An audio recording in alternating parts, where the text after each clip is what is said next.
ಸೂರ್ಯಕಾಂತಿ ಸೂರ್ಯಕಾಂತಿ. ಕಂಪ್ನಿ ಲಾಭದಲ್ಲಿದೆ ಅಂತೀರಾ, ಅದನ್ನ ಯಾರಾದರೂ ಮಾಡ್ತಾರಾ? ಕಂಪ್ನಿ ಓನರು ಫಾರಿನಲ್ಲಿ ಸೆಟ್ಲ್ ಆಗ್ತಿದ್ದಾರೆ ಅಂದ್ರು ಇವತ್ತಿನಗಳಲ್ಲಿ ಅಲ್ಲಿಂದಲೇ ಕಂಪ್ನಿ ವ್ಯವಹಾರಗಳನ್ನು ನೋಡ್ಕೊಳ್ಳೋರಿದ್ದಾರೆ. ಇವರು ಹಾಗೆ ಮಾಡ್ಬೋದಲ್ವಾ? ನನಗೇನಾದ್ರೂ ಮೋಸ ಇದೆ ಅನ್ಸುತ್ತೆ. ಐಶ್ವರ್ಯ, ಏನು ಗೊತ್ತಿಲ್ಲದೆ ಸುಮ್ಮನೆ ಮಧ್ಯದಲ್ಲಿ ಬಾಯಿ ಹಾಕ್ಬೇಡ. ಈಗ ಯಾರಾದರೂ ನಿನ್ನ ಹತ್ರ ಏನು ಮಾಡೋದು ಅಂತ ಕೇಳಿದ್ವಾ? ಅಲ್ಲ ರೀ, ಲಾಭದಲ್ಲಿರೋ ಕಂಪ್ನಿ ಮಾಡ್ತಿದ್ದಾರೆ ಅಂದ್ರೆ ಇದರಲ್ಲೇನೋ ಮೋಸ ಇದೆ ಅನ್ಸುತ್ತೆ, ಅದಕ್ಕೆ ಹೇಳಿದೆ. ನಿನಗೆ ಯಾವುದನ್ನು ನೆಟ್ಟಿಗೆ ನೋಡೋದಕ್ಕೆ ಬರಲ್ಲ ಅಲ್ವಾ?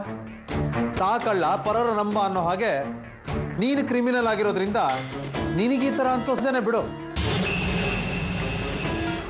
ಏನು ಐಶ್ವರ್ಯ, ನನ್ನಿಂದ ಏನಾದರೂ ಬೇಕಿತ್ತಾ? ಕೇಳು. ಅದು ಅಕ್ಕ, ಹಳ್ಳಿಲಿ ಆಸ್ತಿ ಮಾರಿದ 15 ಕೋಟಿದ್ದಲ್ಲ, ಅದು ನನಗೆ ನಿನಗೆ ಇವ್ರಿಗೆ ಸೇರಿದಲ್ವಾ? ಅದ್ರಲ್ಲಿ ನನ್ನ ಪಾಲು 5 ಕೋಟಿ ಕೊಟ್ಬಿಟ್ರೆ ನಾನೆಲ್ಲ ದೂರ ಹೊಟ್ಟೋಗ್ತೀನಿ. ಆಗ ನೀನು ಇವ್ರ ಜೊತೆ ಆರಾಮಾಗಿರಬಹುದು.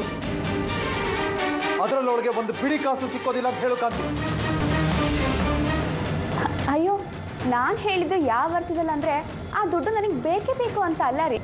ಎಲ್ಲ ದುಡ್ಡು ಒಂದೇ ಕಡೆ ಇಟ್ಟರೆ ಸೇಫ್ ಅಲ್ಲ, ಅದ್ರಲ್ಲಿ ನಂಗೊಂದು ಸ್ವಲ್ಪ ಕೊಡು, ನಾನು ಅದನ್ನು ಭದ್ರವಾಗಿರ್ತೀನಿ ಅಂತ ಹೇಳಿದೆ ಅಷ್ಟೇ ಅಲ್ವಾ ಅಕ್ಕ?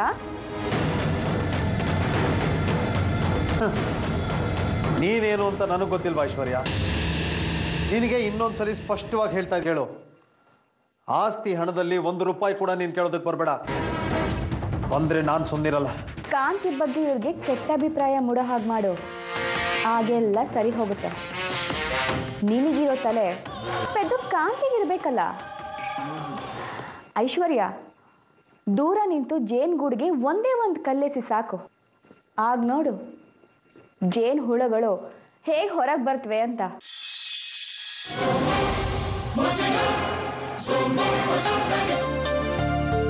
ಮಿಸ್ಟರ್ ಮಂಜುನಾಥ್, ನನ್ನ ಕಂಪನಿನ ನಿಮಗೆ ಮಾರೋದಕ್ಕೆ ನನ್ನ ಅಭ್ಯಂತರ ಏನೂ ಇಲ್ಲ. ಆದರೆ ಒಂದು ಕಂಡೀಷನ್. ಮತ್ತಿನ್ನೇನು ಇಲ್ಲ. ಈಗ ನಮ್ಮ ಕಂಪನಿಲಿರೋ ಕೆಲಸಗಾರನ ಯಾರನ್ನೂ ನೀವು ತೆಗಿಬಾರ್ದು. ಯಾಕಂದರೆ ಅವರೆಲ್ಲ ನಮ್ಮ ಫ್ಯಾಮಿಲಿ ಮೆಂಬರ್ಸ್ ಇದ್ದಾಗೆ ಹಲವಾರು ವರ್ಷಗಳಿಂದ ನಮ್ಮ ಕಂಪನಿಗೋಸ್ಕರ ದುಡಿತಾ ಇದ್ದಾರೆ. ಅಷ್ಟೇ ತಾನೇ, ಹಾಗೆ ಮಾಡೋಣ ಬಿಡಿ ಸರ್. ನಾನು ನನ್ನ ಹೆಂಡತಿ ಅವ್ರನ್ನ ಚೆನ್ನಾಗೇ ನೋಡ್ಕೋತೀನಿ. ಅವ್ರ ಕೆಲಸ ಕಿತ್ಕೊಂಡು ಅವ್ರ ಹೊಟ್ಟೆ ಮೇಲೆ ಹೊಡೆಯೋದಕ್ಕೆ ನಮಗೂ ಇಷ್ಟ ಅಲ್ಲ. ಅರ್ಜೆಂಟಾಗಿ ನಾವೇನಾದರೂ ಮಾಡಲೇಬೇಕು.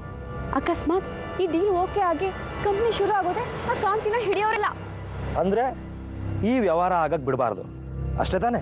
ಹೌದು. ನೋಡ್ತಾರೆ, ಈ ಡೀಲ್ ಕ್ಯಾನ್ಸಲ್ ಮಾಡೋದು ಅಲ್ಲದೆ ಅದ್ರ ಪರಿಣಾಮ ಆ ಕಾಂತಿ ಮೇಲೆ ಬೀಳಾಗಬಾರ್ದು. ಈ ಜಗತ್ತಲ್ಲಿ ಎಲ್ರಿಗೂ ಒಂದಲ್ಲ ಒಂದು ವೀಕ್ನೆಸ್ ಇದ್ದೇ ಇರುತ್ತೆ. ಆ ಬಂಗಾರಪ್ಪಂದು ಏನು ಅಂತ ಮೊದಲು ಕಂಡುಹಿಡಿತೀನಿ, ಆಮೇಲೆ ನೋಡು ಹೇಗೆ ಆಟ ಆಡ್ಬೋದು ಅಂತ. ಹರ್ಷ, ಅದೇನು ಮಾಡ್ತೀಯೋ ಗೊತ್ತು. ಒಟ್ಟಿನಲ್ಲಿ ಆ ಕಾಂತಿ ಮಂಜುನಾಥನ್ ದೃಷ್ಟಿಲಿ ಬೀಳ್ಬೇಕು ಅಷ್ಟೇ. ರೀ, ಹೊತ್ತಿದೆ, ರಾಹುಕಾಲ ಶುರು ಆಗೋದಕ್ಕೂ ಮುಂಚೆ ಹೊರಟ್ಬಿಡೋಣವಾ? ಅದು ಕಾಂತಿ, ನಾನೀಗ ಬಂಗಾರಪ್ಪನವ್ರ ಮನೆಗೆ ಬರೋಕ್ಕಾಗಲ್ಲ. ನೀವು ಒಬ್ಬಳೇ ಹೋಗಿ ಅಡ್ವಾನ್ಸ್ ಕೊಟ್ಟು ಬರ್ತೀಯಾ? ಅಯ್ಯೋ, ನಾನೊಬ್ಳೇ ಹೋಗ್ಬೇಕಾ? ನನ್ನ ಕೈಲಾಗೋದಿಲ್ಲ ರೀ. ನಾನೀಗ ಅರ್ಜೆಂಟಾಗಿ ಆಫೀಸ್ಗೆ ಹೋಗಲೇಬೇಕು.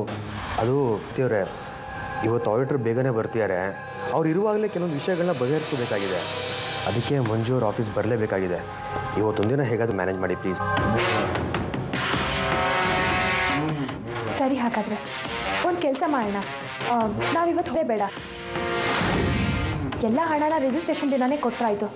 ಇಷ್ಟೊಂದು ಹಣನ ನಾನೊಬ್ಬಳೇ ಹೋಗಿ ಕೊಟ್ಬಿಟ್ಟು ಬರೋದಕ್ಕೆ ಗೊತ್ತಾಗಲ್ಲ ರೀ. ಅದು ಹಾಗಲ್ಲ ಕಾಂತಿ, ನೀನೇ ಹೇಳ್ದಾಗೆ ಇವತ್ತು ಒಳ್ಳೆ ದಿನ. ಇವತ್ತಿಂದ ನಮ್ಮ ಬಿಸ್ನೆಸ್ ವ್ಯವಹಾರಗಳನ್ನು ಶುರು ಮಾಡೋಣ. ಅಲ್ಲ, ಮತ್ತೇನು ರಿಜಿಸ್ಟ್ರೇಷನ್ ಏನಾಗಲ್ವಲ್ಲ, ನೀನು ಹೋಗಿ ದುಡ್ಡು ಕೊಟ್ಟು ಬಂದ್ರಾಯ್ತು. ಸರಿ, ಇವತ್ತು ಭಾಗ್ಯಲಕ್ಷ್ಮಿ ಅನ್ಸ್ಕೊಂಡೋಳು ಸದ್ಯದಲ್ಲಿ ದರಿದ್ರ ಲಕ್ಷ್ಮಿ ಅನ್ಸ್ಕೊಳ್ಳೋ ದಿನ ದೂರ ಇಲ್ಲ, ನೋಡ್ತಾ ಇರು. ಆಗ ಇವತ್ತು ನಿನ್ನ ಹಾಡಿ ಹೊಗಳಿದ ಇದೇ ಜನ ನಿನ್ನ ಚೀತು ಅಂದಿದ್ರೆ